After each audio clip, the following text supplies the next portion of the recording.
बारे में हस्तक्षेप कर रहा है। भगवान ने उसको वो परिस्थिति डाली है, तो हम कौन होते हैं, हमारे पास क्या राइट होता है कि हम उस गरीब की मदद करें। आप समझ रहे हो, भगवान ने उसको वो परिस्थिति डाली है, तो हम उस हस्तक्षेप करके भगवान का उल्लंघन करते हैं।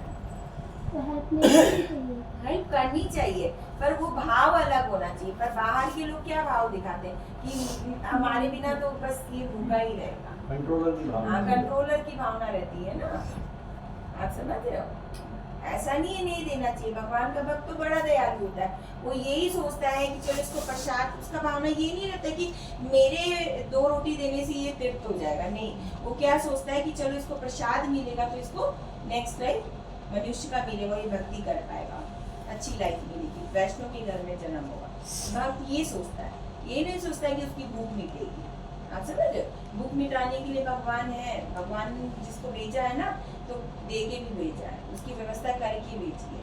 भगवान की व्यवस्था और हमारी व्यवस्था में बहुत आसमान का, जमीन आसमान का फर्क है ना। तो हम जितना सोचते हैं ना, भगवान 2 अंगुली ज़्यादा सोचते हैं। जब हिरण्यकशिपु ने ब्रह्मा से वरदान मांगा कि ना मैं जल में मरूं, न थल में मरूं, न मैं पृथ्वी में मरूं, न आसमान में मरूं, है ना, न मैं मनुष्य से मरूं, न दानों से मरूं। तो भगवान ने 2 अंगुली ज़्यादा सोची। क्या सोचा कि भगवान ने फिर नर और सिंह का रूप धारण कर किया और उसको शाम इवनिंग के टाइम पे मारा। तो भगवान की बुद्धि हमसे ज्यादा है कि नहीं है, मानते नहीं मानते। तो भगवान अचिंत्य है, जिनको हम अपनी बुद्धि से समझ लेंगे तो वो भगवान कैसे। समझ रहे हो क्या कहना चाह रही हो, जिनको अगर हम अपनी बुद्धि से समझ ही लेंगे तो वो भगवान कैसे। भगवान उसको बोलते हैं जिसको हम अपनी बुद्धि से नहीं समझ पाएंगे। 100 ग्राम की बुद्धि से अगर भगवान को ही नहीं समझ लेंगे तो भगवान कैसे कहलाएंगे। तो भगवान को हम नहीं समझ सकते। जैसे बोलते हैं ना, इस भौतिक संसार की पढ़ाई का ही कोई एंड नहीं है, तो भगवान के ज्ञान का कोई एंड है क्या। भगवान को समझने का भी कोई एंड नहीं है। आप जितना डीप जाओगे उतनी बातें। देखिए प्रभुपाद जी बोलते हैं ना, भगवत गीता भागवतम के एक श्लोक का एक वर्ड में पूरा लेक्चर दे देते थे, 1 घंटे का, एक वर्ड के ऊपर। आप समझ रहे हो। और तो भगवान सोच लो कितने महत्वपूर्ण है। तो हम मतलब कि हम जैसे क्या होता है, एक शरीर है, बॉडी है, आत्मा जीवात्मा जब छोड़ के जाती है तो हम उस आत्मा को नहीं देख पाते हैं।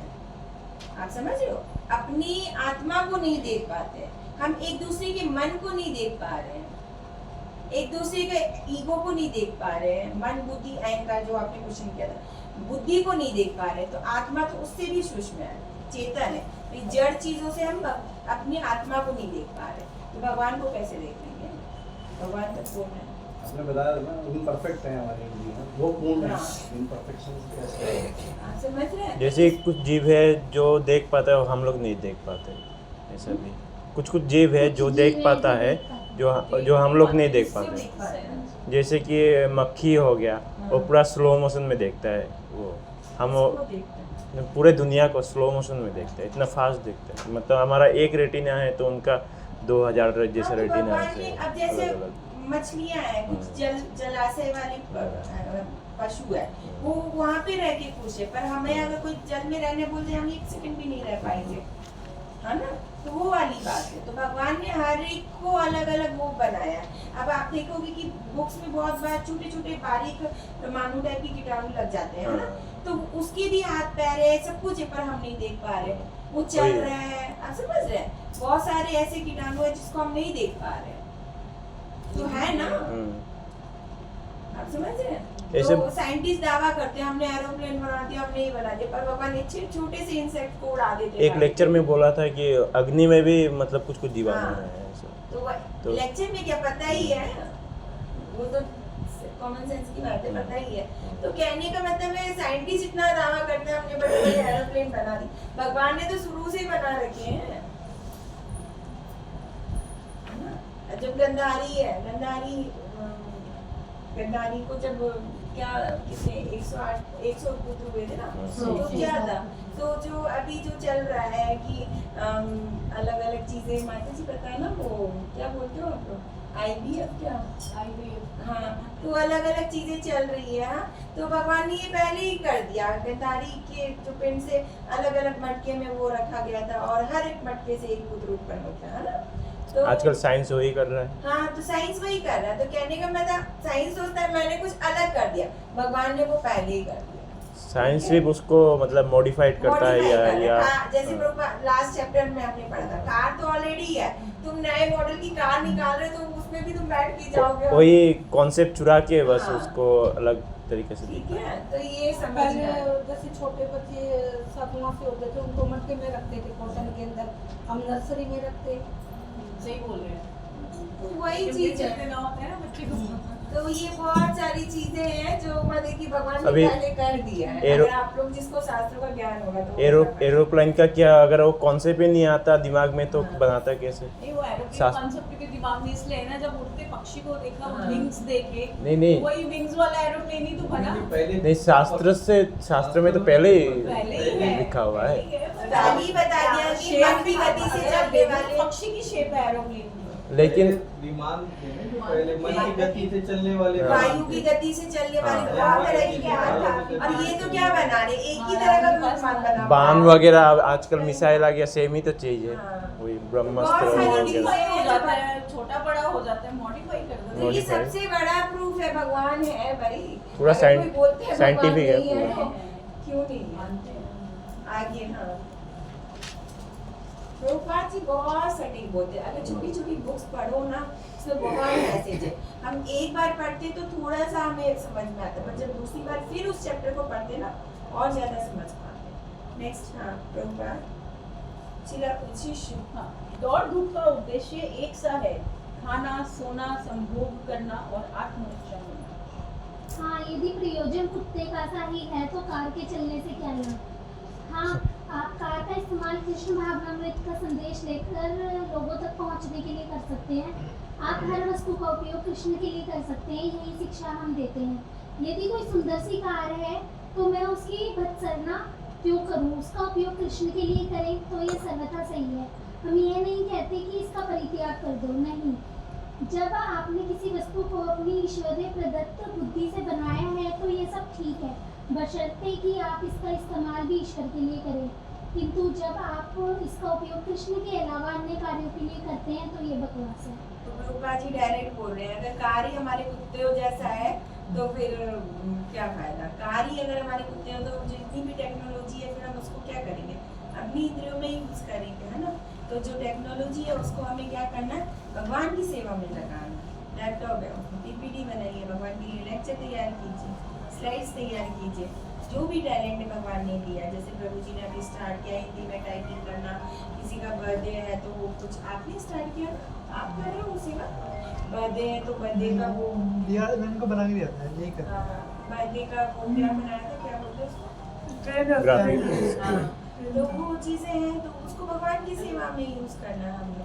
पर उसने हमने नाम मेंशन नहीं किया। अब हमने तो बहुत बाद में देखा कि माता जी का बर्थडे का आपने नहीं, वो अभी बर्थडे आया नहीं तो मैंने लिखा था। अच्छा एक वो हाँ, तैयार किया। एग्जाम्पल है। अभी आया नहीं था क्या बर्थडे? अच्छा ठीक अभी है। बर्थडे आया नहीं। तभी मैं बोली माता जी से। 7 मई को था ना माता जी, सुनीता माता का। अच्छा डाला नहीं? ग्रुप में डालते। सुनीता माता जी वो ग्रुप में नहीं हम है। लोग वृंदावन गए थे। अच्छा हम उस दिन वृंदावन में थे। ग्रुप में ऐड नहीं है। सुनीता माता जी उसमें दिखाई ऐड नहीं किया था उसमें बर्थडे शायद। उसमें ऐड नहीं है बहुत लोगों का बर्थडे।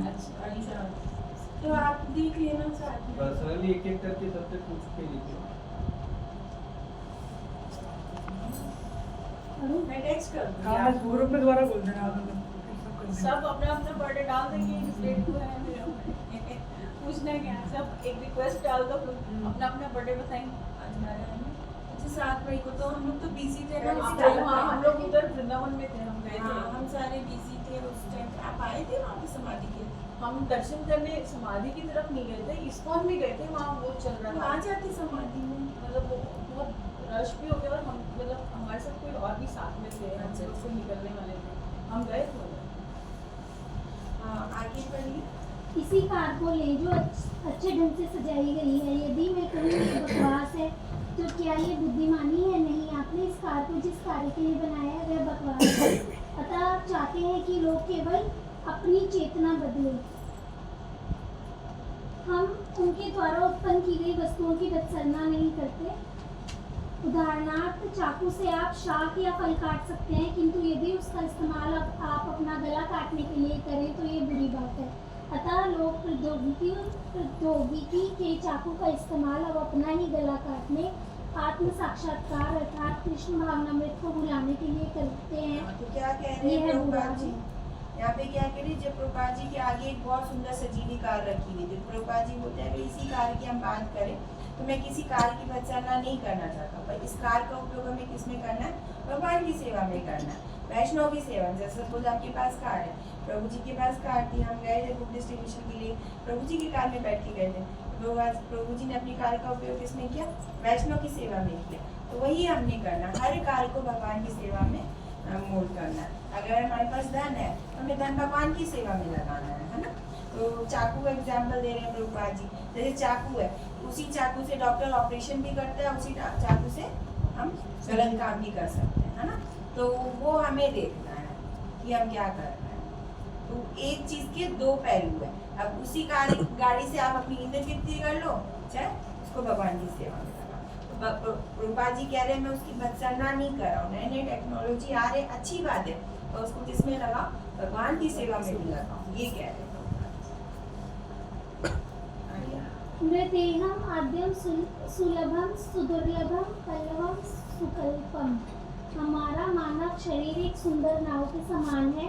अपनी मानवीय बुद्धि से हम अज्ञान के सागर को इस जगत में बारंबार जन्म और मृत्यु के सागर को पार कर सकते हैं तथा गुरु कर्ण धारण मायानुकूलेन नवस्वतेवितम कुमार भवाब्धिम न तरेत सा आत्मा।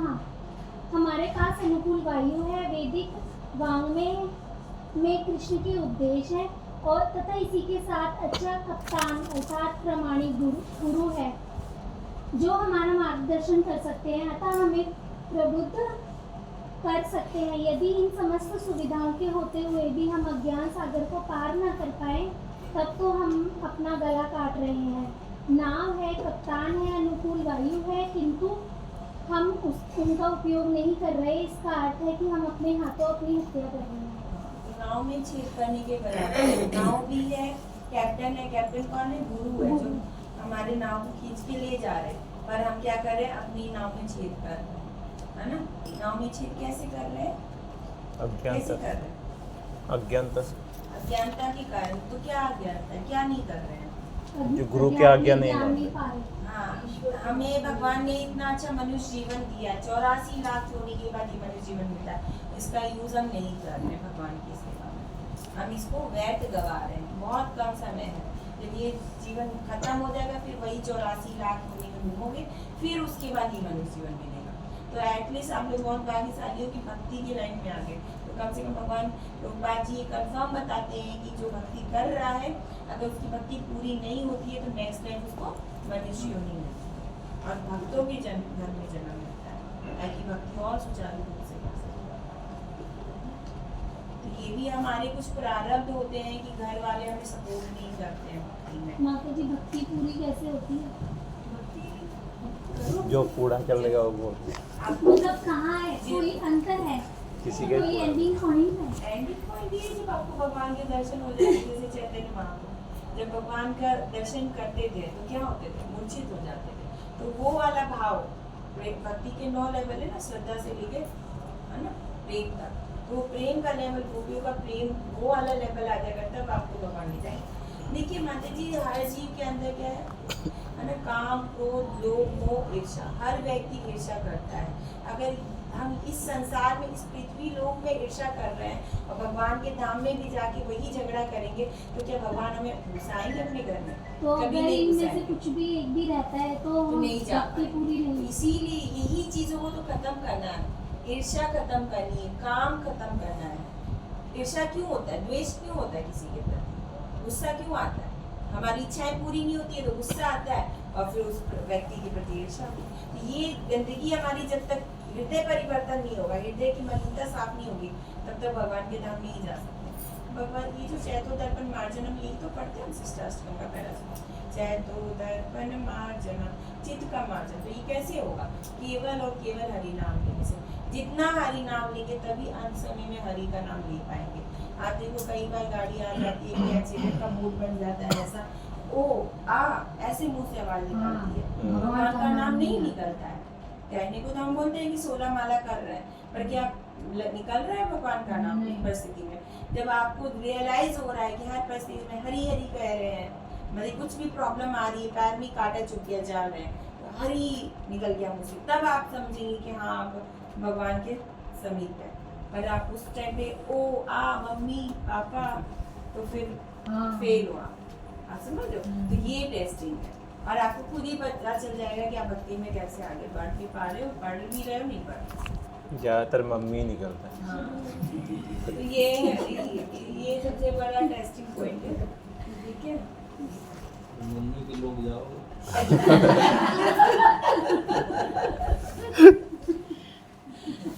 तो ये बहुत डीप है, समझना। समय मत वेस्ट कीजिए। मैं माला करते करते जीने से फिसल गई, लेकिन मैं भगवान का नाम नहीं निकला। मैंने ये मम्मी हाँ, तो वही कहने का मतलब है। तो सब हाथ में माला है फिर भी भगवान का नाम नहीं सबको निकला। ये बात की रियलाइजेशन है, पर कोई बता रहा है कोई नहीं बता रहा है, सबको पता है अपने नहीं, मैंने हाथ में माला रहने के बाद भी जप कर रहे हैं फिर भी नहीं निकला नाम। तो नाम कैसे निकलेगा? सबको पता है कहीं ना कहीं कमी किसके तो साथ है। क्या दुश्मनी है, किसके प्रति मेरे को क्या इच्छा है, क्या है मेरे को, क्या डिजायर है मेरी, ये सबको पता है अपने हृदय की बात। सबको ही अपना हृदय साफ करने आए। आप पहले देखो फर्स्ट जब आए थे और अब देखो अपने आप में आपको बहुत चेंज आया होगा अपनी लाइफ में। शांत मन रहना लग गया होगा, ज्यादा भागने मतलब कि भाग दौड़ नहीं रहती होगी माइंड में कि नहीं ये भी चाहिए वो भी चाहिए। अगर किसी के पास है तो इच्छाएं है, कम BMW है, मेरे पास छोटी गाड़ी है, कोई बात नहीं, मैं इसी में संतुष्ट हूँ। तो ये ईर्ष्या क्यों है? ईर्ष्या का मतलब है आप किसी की निंदा कर रहे हो तो ये ईर्ष्या का लक्षण है। अगर आप किसी से की निंदा कर रहे हो तो ये ईर्ष्या का लक्षण है। तो जैसे ही ये माइंड में आता है उसी वक्त उस व्यक्ति का ग्लोरिफिकेशन लिखना शुरू कर दो, है ना। ये उसके 2 पॉइंट लिखना शुरू कर दो कि नहीं वो भक्त 16 हाँ ये इतना अच्छा है, तो उसके प्रति आपकी रिस्पेक्ट बढ़ेगी। दोनों तरफ से देखना माता पड़ेगा। जी आज का इंसिडेंट बताती हूँ। मैं किचन में काम कर रही थी, तो किसी के बारे में जैसे आप कह रहे हो ईर्ष्या, और मन में मैं किसी से बुराई नहीं कर रही थी, बट मन में उनके विचार मेरे गलत है। मेरे हाथ से कांच का गिलास छूटा, पूरा चकनाचूर हो गया, और जब मैं उठाने लगी तो वही कांच मेरे हाथ में लग गया। ऐसे मतलब उठाने लगी तो पता ही नहीं चला अब मेरे हाथ में इतना बड़ा कट गया। उसी समय स्ट्राइक हुआ, मैं अभी किसी को गाली दे रही थी और मुझे भगवान ने सजा दे दी है। सच में ये हुआ मेरे साथ आज, अभी मेरे हाथ में लगी हुई है और मैं वो मुझे पता है मैं सावधानी से उठा रही हूँ, फिर भी मुझे कांच लगा। ये मेरी पनिशमेंट थी कि मैंने किसी के लिए गलत विचार मन में लाया। तो ये भक्त का एक बहुत बड़ा लक्षण है। अगर आपके साथ कुछ भी प्रॉब्लम आ रहा है, अगर किसी ऑटो वाले से ही आपको बहस हो गई, तो पर भक्त का क्या लक्षण है? वो उस व्यक्ति के प्रति कुछ गलत ही सोचता है। वो यही सोचता है कि भगवान इसको सद्बुद्धि दे, और बाद में उसके समझ लिए में आया नहीं करता कि है। मैंने गलत भक्त का यही मुझे सजा मिल गई। सोच होती है। तो ये जो वैष्णव एडिकेट इसीलिए पढ़ा रहे हैं। जब ये एडिकेट जो आपके अंदर आने लग जाएंगे तब आप समझना कि हम मेरे अंदर अच्छे गुण आ रहे हैं। जब अच्छे गुण आएंगे तो ऑटोमेटिक भगवान मेरे आपको पास बुलाएंगे। जगन्नाथ का एक बैच था, बहुत प्रिय था, मतलब मिला भी इस तरीके से, मतलब भगवत गीता के अंदर में आ गया था, पता नहीं कैसे आया था। तो परसों क्या हुआ, वो कैब से जा रहा था तो वो छूट गया, शायद बैग खुला हुआ था उसी से निकल गया। तो अफसोस हुआ बाद में, लेकिन मुझे लगा कि जैसे मेरे पास आया शायद वो किसी के पास मदद के लिए गया होगा, तब वो मतलब फीलिंग्स चला गया मेरा, बुरा लगने वाला चीज़। देखिए दो चीजें हमेशा याद रखिए, एक तो सामने वाले को रिस्पेक्ट देना, चाहे वो छोटा है या बड़ा है। अगर ये दो चीजें करोगे ना तो हमेशा सक्सेस होगा, भगवान के प्रिय बनोगे। हमेशा सबको रिस्पेक्ट देना है, चाहे आपके क्लासमेट हो, चाहे आपसे छोटा हो, चाहे आपको बुरा बोल रहा है कोई, फिर भी उसको रिस्पेक्ट दीजिए, ठीक है।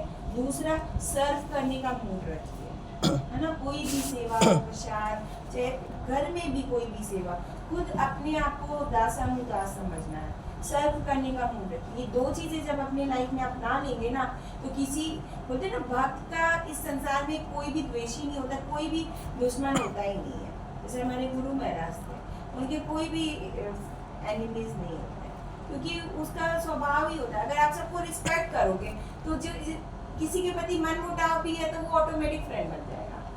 यस नो यस होता है।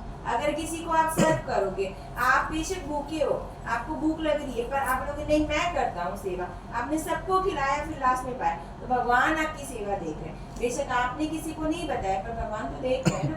तो भगवान अपने आप अपने भक्तों की व्यवस्था करते हैं। आप देखना बहुत भूखे हो, आपने सबको अपने हिस्से का दे दिया तो भगवान कहीं ना कहीं से आपकी जुगाड़ कर देते हैं। तो ये अपनाया हुआ है, ऐसा कुछ नहीं है।